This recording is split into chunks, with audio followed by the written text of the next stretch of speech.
In this session, we're going to cover some more R&B styles, and we're going to see that, as you can tell, last session was 3 different genres within R&B, and now we're going to talk about 3 more. You can see that the R&B style is beginning to come to the fore.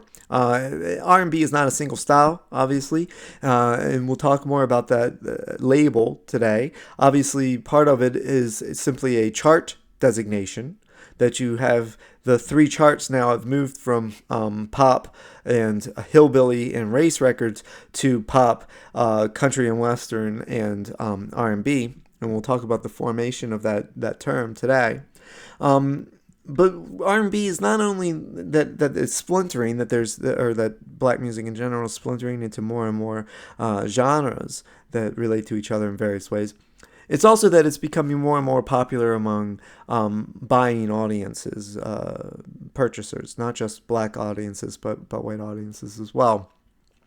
And all 3 of these, 2 actually today, Chicago Blues and vocal harmony groups are our primary focus. Both of these had many, many crossover hits as well. And they helped to introduce some of the most important record companies of the late 40s and 50s. And so that'll be part of our story for today as well. Here is the too often uncelebrated guitar hero of the early Chicago blues style. This is Memphis Minnie. Memphis Minnie, in part probably because she is a woman, is largely forgotten now, and in part because she is a woman, and this is a period where people are looking back to music history to find more very important female figures. She's starting to have something of a revival among popular music historians, but that still has a way to go. She was a very important guitarist and singer of this period, and certainly anyone who was working in the 40s would have known who she was and wouldn't have been oblivious to her. She came up in the country blues tradition, and like so many people, she was part of the Great Migration North, and she moved to Chicago. By 1941, she's in Chicago, and she finds that she can't be heard in the clubs where she's playing. So she begins to move to the electric guitar. At first, it really is just a pragmatic decision. She's not trying to play a new style at first, or at least that doesn't seem to have been the intention from the interviews and the reports of others, that she just wanted to be heard. But of course, when you're playing a guitar at a fairly loud volume through an amplifier, your style is going to change. It can't be as strummy. Some of the finger picking isn't going to come out quite the same way, especially with these earlier versions of amplifiers. And when you have them jacked up like that to fill the room, you're going to necessarily get some distortion. And so you'll hear in these recordings, like me and my show for blues, and there's several versions of it, by the way, some with acoustic guitar, some with electric guitar, but you can hear the beginning of a shift in her style, where she's moving away from the more subtle finger picking of the country blues approach towards something different, something that is in some ways simpler, but in some ways more modern sounding, more urban, in the sense of being in a city. And you can see this is a publicity photo for her, and they try to sort of emphasize elements of her modernity. You can find other photos of her that make her look more like someone from a rural area, but this is one of the Chicago promotional photographs, and you can see that they're trying to make her look like a modern woman of the city. Another important early figure that makes that transition from a country blues guitarist to a city, an electric guitarist is Big Bill Broonzy. Big Bill Broonzy, one of the great, again, I think, unfortunately, largely forgotten guitarists of this period. He started out as a country blues guitarist in the 1920s. He learned from Papa Charlie Jackson, right, the great banjo player of the blues style, again, also often forgotten. But during the 30s and the 40s, he's in Chicago, again, part of the Great Migration, and he made the transition toward a more modern style. He begins playing with drums and bass, which is pretty rare for country blues. And then he also has some recordings where he moves to an actual electric guitar with some slight distortion. His recordings of Key to the Highway which he records for Bluebird in 1940 and for OK Records in 1941. This is an 8-bar blues form, and this is a landmark on the move toward true Chicago blues. So listen to the Me and My Chauffeur Blues by Memphis Minnie, and listen to one of these Key to the Highway recordings, and you'll get a good sense of how Chicago blues is starting to make a different profile for itself in comparison to the country blues, right? An attempt to differentiate itself. Again, part of this has to do with the demands of an urban audience. They're louder. They're not, and you're dealing with these packed bars, and you have to project over that, and so it changes the style. The style moves a little closer toward what we think of as blues, because most of us probably think of the blues as what's come out of the Chicago blues. So that shuffle approach is much more typical of Chicago blues than country blues. You hear it sometimes in the country blues, but not to this extent. The country blues tends to be a much more subtler form, and here we're moving to something a little more direct in some ways. Chess Records. So this record company, founded by a bunch of just white friends of each other. They're in their living room supposedly at a party, and the Leonard Chess and his brother his brother Phil. They basically say, hey, why don't we start a record company with some of their rich friends, and they start Aristocrat Records, right? And it doesn't last long because the friends weren't very serious about it, but Leonard Chess was. He bought into the Aristocrat Records soon after it started, and then in 1947, by then he's also the owner of the Macombo Club, and the Macombo Club is where a lot of black artists are playing in Chicago. So he is a conduit to some of the up-and-coming artists within that style and within that environment. By 1950, he and his brother Phil, they buy out the rest of the members of the Aristocrat Records. Like I said, these people, they were sort of dabbling in it. It was meant to be fun, and they treated it like a real business. And so they're the sole owners, and they create Chess Records. Their last name is Chess, and so it's Chess Records. They wind up recording mostly Chicago blues, starting with just people that were playing at their club. So they record Muddy Waters. They wind up hearing about Muddy Waters from Sam Phillips, and we'll talk about that in a later session.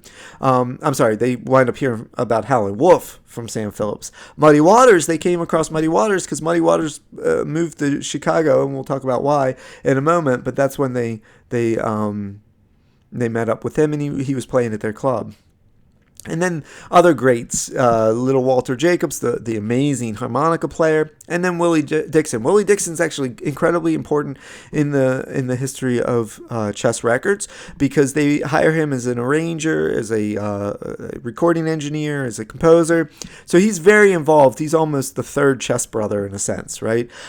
He's their right-hand man in a lot of ways.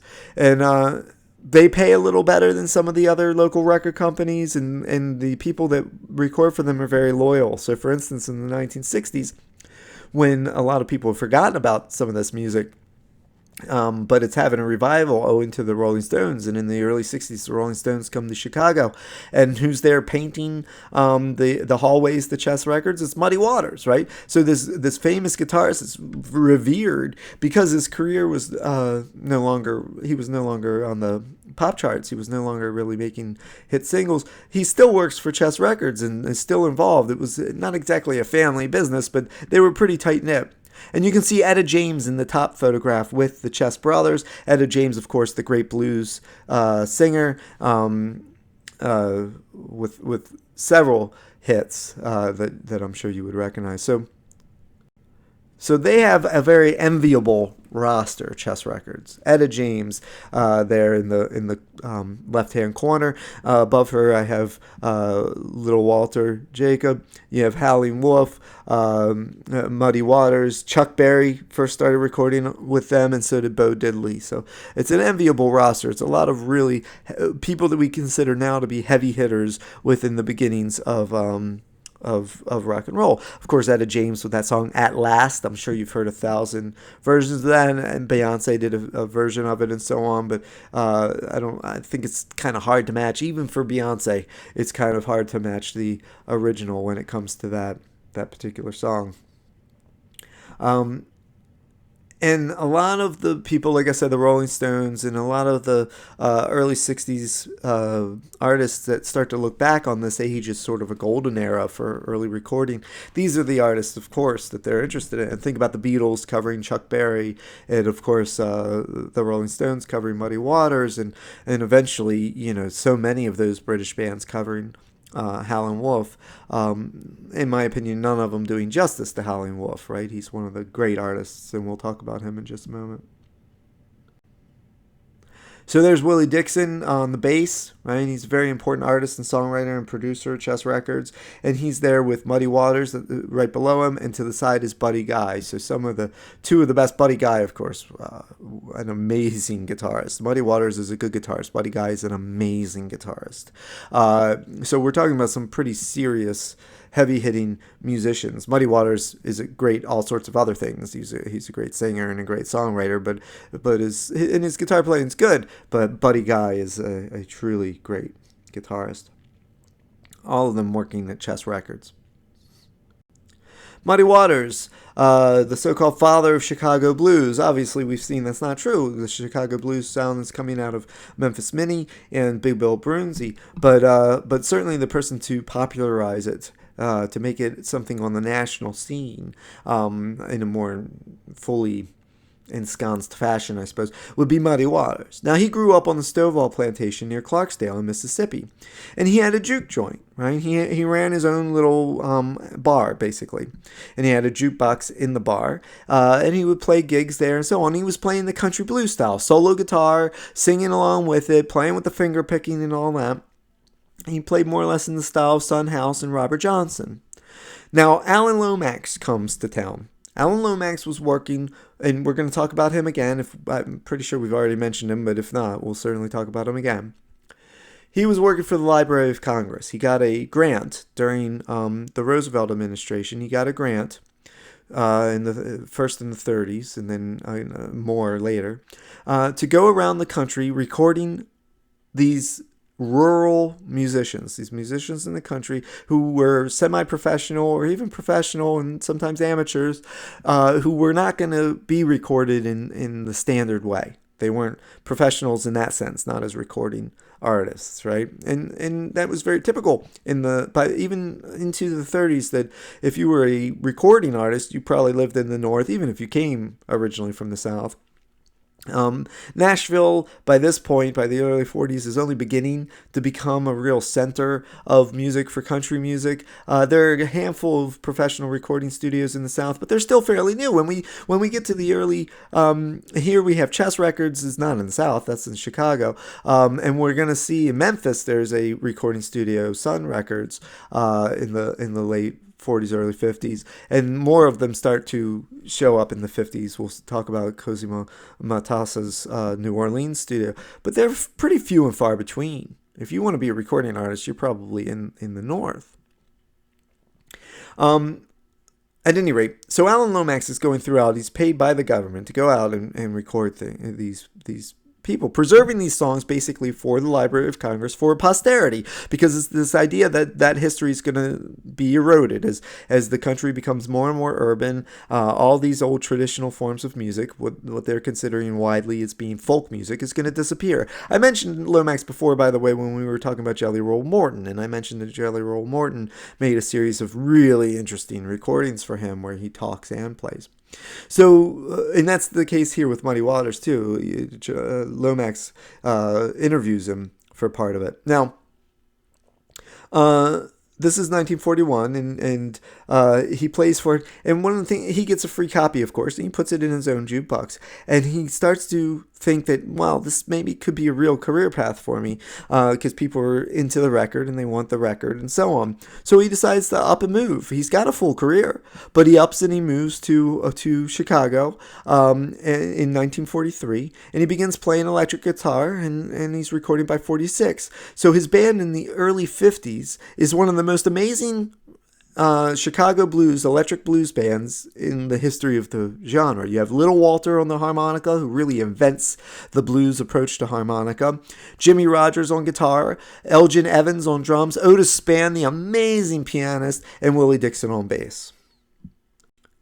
Here's Little Walter. He's one of the first of the blues harmonica players to hold the microphone right up against the harmonica and to play it through a distorted amp, so you get that crunchy blues sound, that wailing sound that we now think of as so familiar in blues harmonica playing. It's basically the bread and butter of blues harmonica playing, but it was more or less single-handedly put together by Little Walter. He was such a big part of the Muddy Waters band that he wound up getting his own record deal through Chess Records and recorded his own albums. He's not he even has an instrumental hit with a song called Juke, which is a really great performance, and that's the one that you should try to listen to. Another super important figure within this history is Howlin' Wolf, of course. He's got this inimitable, booming voice. He's a great songwriter, and both he and Muddy Waters were very astute businessmen. There's a clip that I'm hoping you'll get to see, that I'll try to provide a link to if I can find it, of him giving a gig, and Son House shows up. And at this point, Son House is not well. He's I've mentioned Son House before. He went in and out of the music business. He thought that it was the devil's music to play blues, and so he would retire and try to get right with God and then come back. And it was too lucrative of a job for him in some ways, but he had an alcohol problem. And toward the end of his career, toward the end of his life, he was deep into his alcoholism. And this, I'm telling this story to bring out something about Howlin' Wolf. Howlin' Wolf played, as you can see, in a tie and a jacket, and presented himself as a very upper middle class black figure, right? And he thought of what he was doing as a business. If you were late to gigs, you were fined. You couldn't come drunk. You couldn't drink on the gigs. He was very businesslike. And Son House comes and he keeps heckling him, like not terribly, not like saying, "Oh, you suck." He's just like, when Howlin' Wolf's trying to introduce songs, he's going, "Oh yeah," just whatever. He's just interrupting, and he's flagrantly hitting on this young woman next to him, and she's obviously embarrassed. And Howlin' Wolf just takes him to task and says, "This is a man who doesn't have his life together." Right, this is what happens. There's a difference between playing the blues and a man who feels the blues, and that's a man who's feeling the blues. And so he can't make anything of himself because he can't take control of his own life. I'm paraphrasing, but you'll see he says something very close to this. And I think this is a good example of the business aesthetic of both Howlin' Wolf and Muddy Waters. They were very serious people. They were recording this music that was popular music that comes from a long tradition, that talks about being sad and sometimes talks about being irresponsible. And the Muddy Waters songs that are about braggadocio, right? That I'm a mannish boy is about that when I was born, the voodoo woman predicted to my mother that I was going to be a hell of a man, that kind of thing. That's a mannish boy of Muddy Waters. Muddy Waters.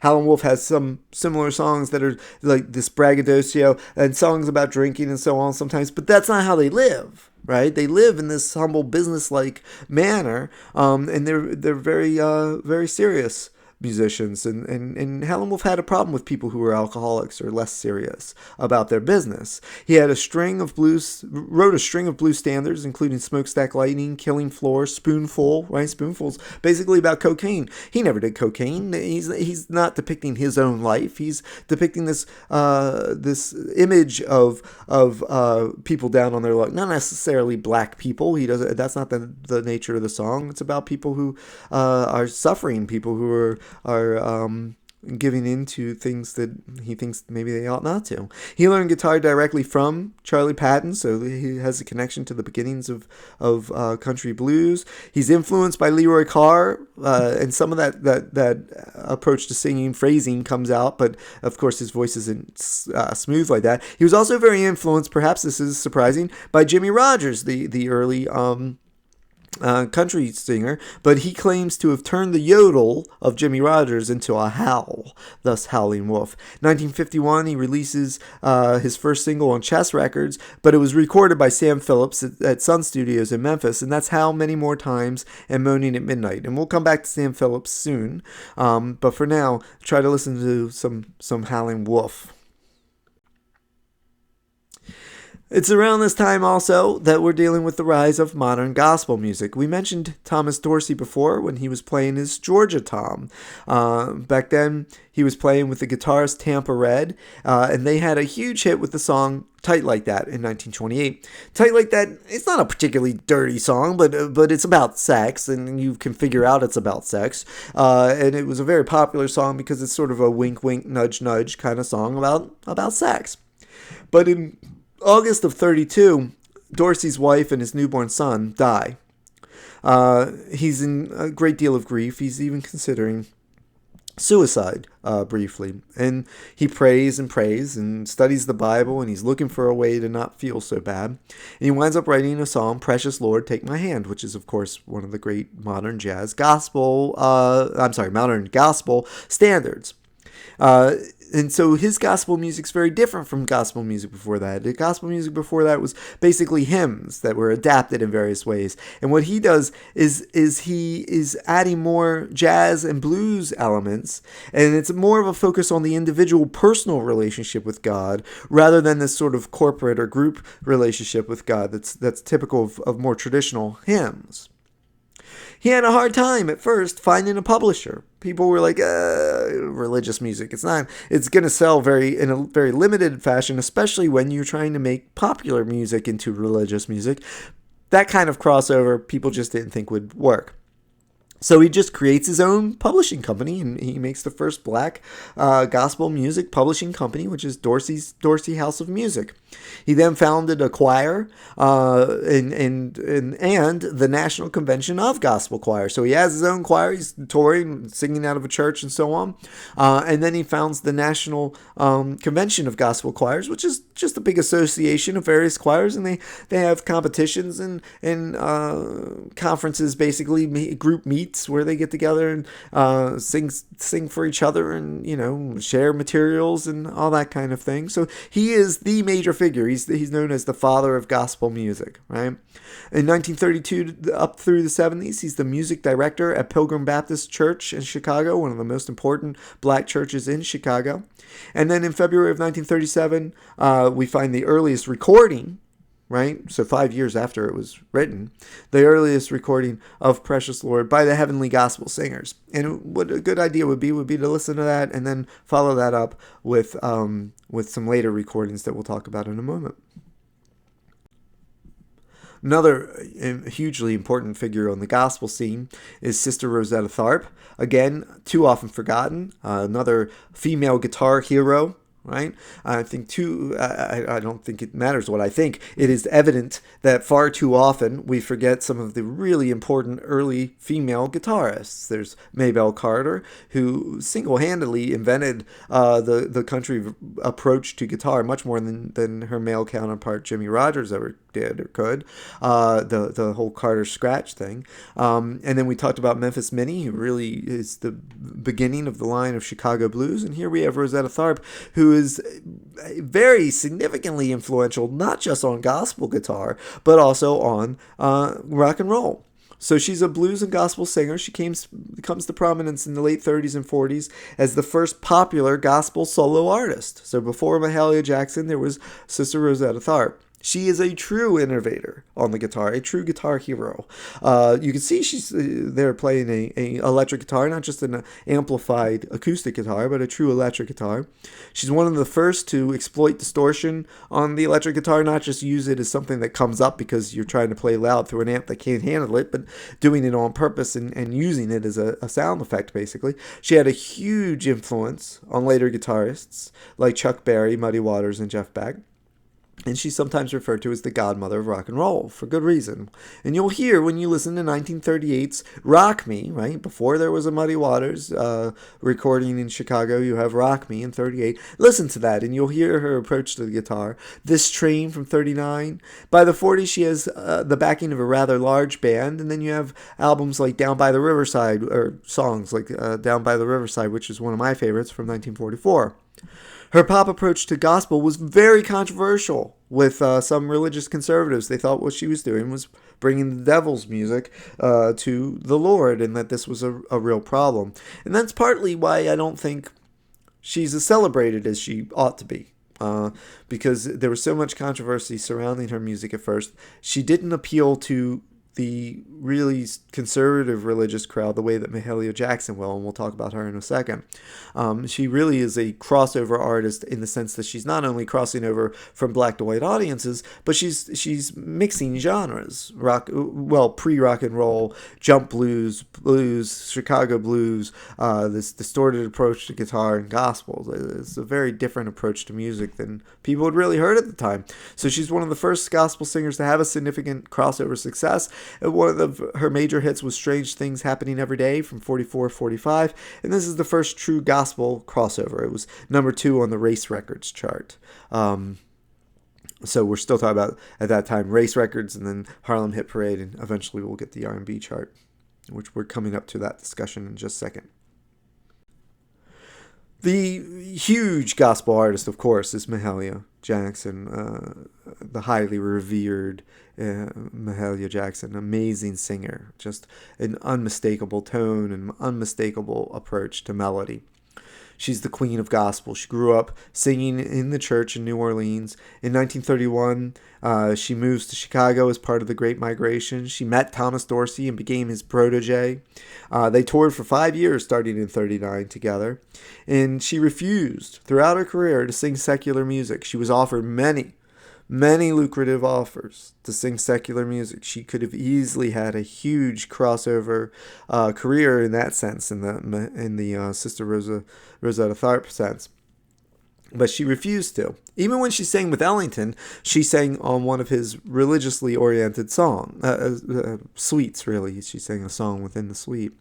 So she refused to sing secular music, and that was part of her sense of authenticity. This is part of why the more conservative religious crowd really rallied behind her. They admired her for that steadfastness. In 1937, she records for Decca, and these discs were unsuccessful, and they dropped her.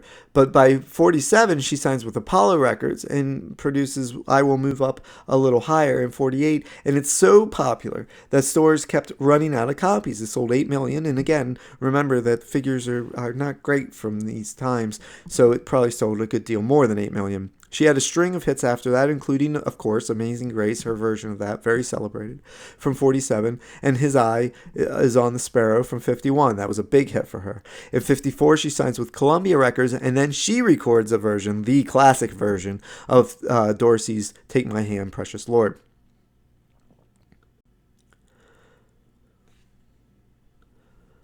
Let's talk a bit about the category of rhythm and blues as a label. In 1942, Billboard begins tracking race and hillbilly records. You're already familiar with this.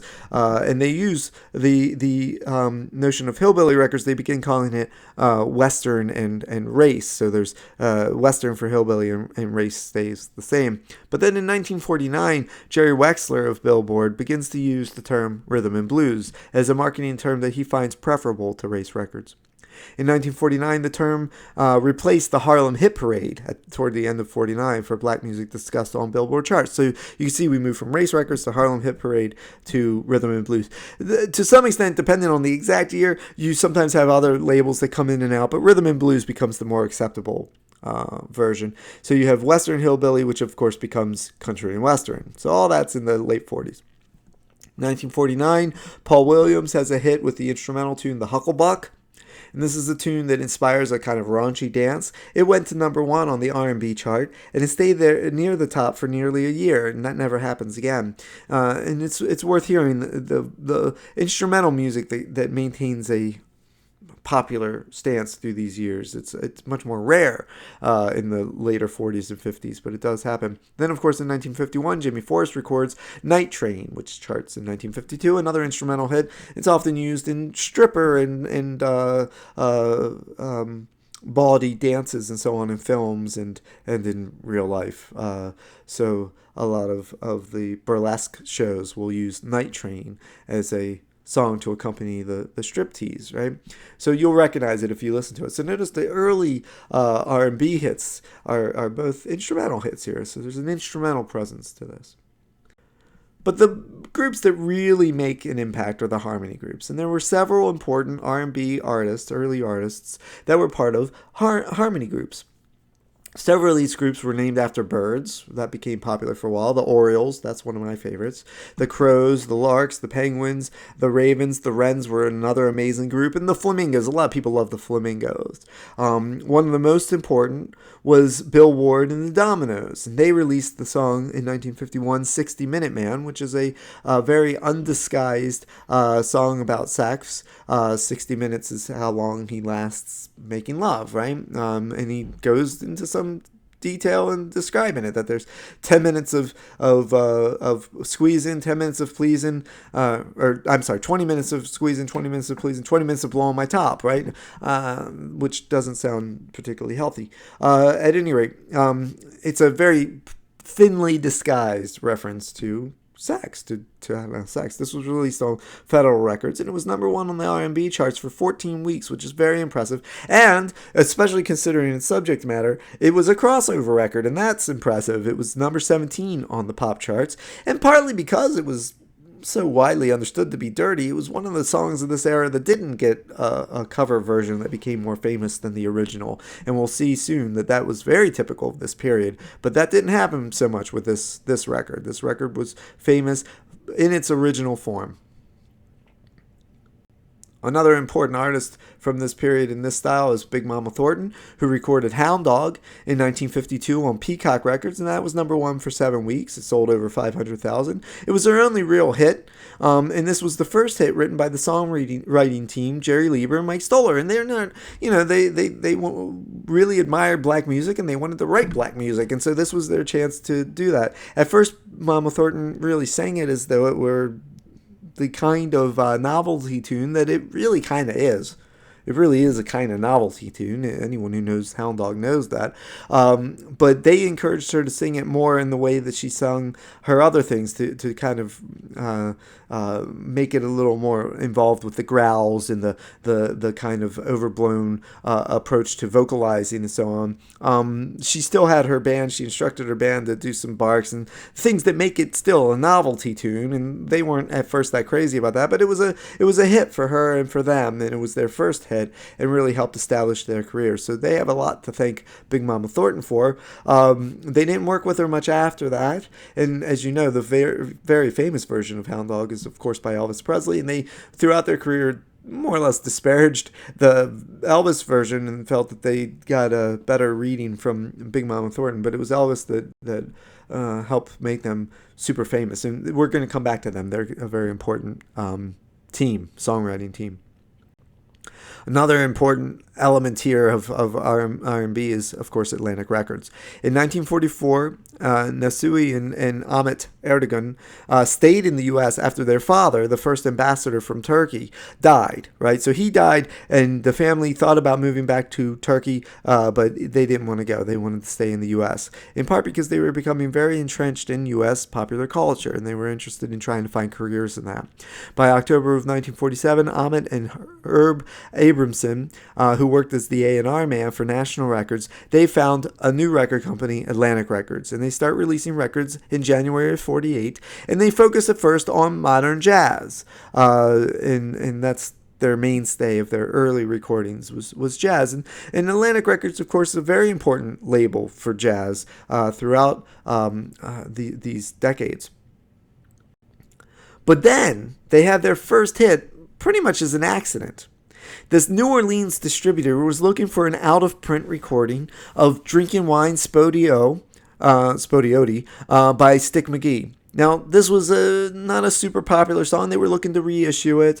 It was a minor hit, and this guy thought maybe if they reissue it, this New Orleans distributor thought if they could reissue it, maybe they'd get something out of it. So they're basically calling around to various people who they think might know where Stick McGee is. Ahmet Ertegun does know. The record itself was unavailable because Stick McGee's record company had abruptly shut down, and they didn't really distribute the record very much. It was, like I said, it was a minor hit, and maybe with better distribution it would have done better. But Ahmet knew that Stick was staying with his brother Brownie McGee, another guitarist and musician. And so he contacted them, and instead of putting them in contact with the New Orleans distributor, he said, look, people are kind of looking for your record. What if we re-record it? What if we do a new version of it? So they did. They re-recorded the song, and they released it in February of 1949, and it sold 400,000 and reached number 2 on the R&B chart. This was Atlantic's first big hit, and it all kind of happened by accident, and it's just because Ahmet Ertegun happened to know where Stick McGee was. Now, the original version, you can hear both versions. The original version and the new version are very different. The second version is a much more modern approach to what was originally a more or less country blues song. So it's already changing its style and its sound quite drastically. In September of 1951, Atlantic Records has their first number 1 hit with the harmony group, the Clovers, and you can see the one. It's a singing group with the one member playing guitar, so it's very clearly modeled after the Mills Brothers sound, like a lot of the harmony groups were. All those harmony groups, the Wrens, the Flamingos, they're all modeled after the Mills Brothers and the Ink Spots. They have a hit with Don't You Know I Love You, which was composed by Ahmet Ertegun, who's the producer and the composer of the song. And this begins a string of these harmony group hits for Atlantic Records. They really invest in that. The other thing they invest in is some of the solo performers. One of those is Ruth Brown. Ruth Brown recorded for Atlantic in the 50s, and Atlantic is sometimes called the house that Ruth built because her records sold so well for them. In 1948, Ertegun and Abramson went to D.C. specifically to hear her sing, and they were very impressed with what they heard. So they had her record a song called So Long in 1949. But her first hit was recorded in 1950, and that was Teardrops from My Eyes. It became Atlantic's first million seller. Then she has a string of hits with 5, 10, 15 Hours. That was number 1 in 52. Daddy, Daddy, number 3 in 52. And then Mama, He Treats Your Daughter Mean, number 1 in 1953. She did not want to record that song. That song uses this falsetto, this mama, where she goes up high. She thought she sounded petulant and stupid and childlike. And she didn't want to do it. She resisted doing it. They convinced her to do it.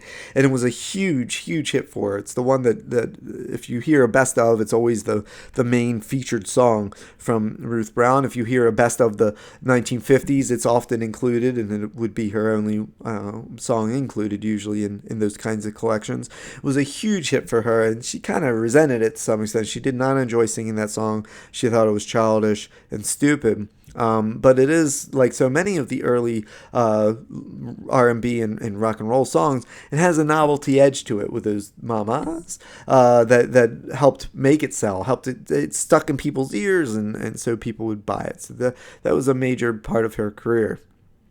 Ruth Brown, it's interesting to think about how she sort of developed later. She later felt that she was underpaid by the standards of the time. She was not, that she was underpaid by Ahmet Ertegun, and she told him that, and he gave her more money in retrospect.